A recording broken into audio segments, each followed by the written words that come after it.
friends, today we will discuss about convex-concave rule. Before entering into the topic in detail, we have to know something about human movements. Human movements is of two types, osteokinematics, orthokinematics. First we will see what is osteokinematics. Osteokinematics refers to movements of bones. It involves flexion, extension, abduction, adduction, internal rotation, external rotation. Next we will see about orthokinematics. It is an intra-articular movement or accessory movement.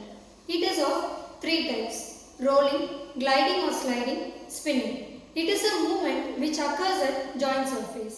Normally, the rolling takes place in the direction as the osteokinematic movement. When a convex surface moving on a concave surface, orthokinematic movement, that is gliding, will take place opposite to osteokinematic movement. If gliding and rolling occurs in the same direction, then the surface will come out of the contact.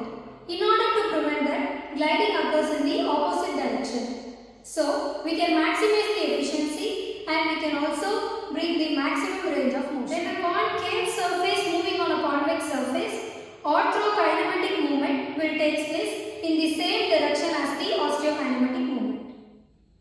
In first case, we will see when a concave surface is fixed and convex surface is moving on concave surface.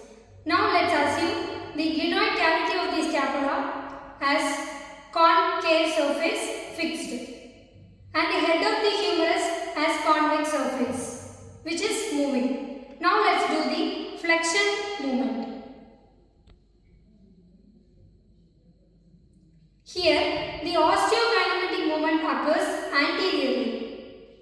The orthokinematic movement, that is rolling, occurs anteriorly but gliding occurs posteriorly. Now let's see when a concave surface moving on a convex surface. Here the articulating surface of the tibia is concave. Now let's do knee flexion where the femur is fixed. Here the osteokinematic movement and the orthokinematic movement occurs in the same direction. So we will come to a conclusion.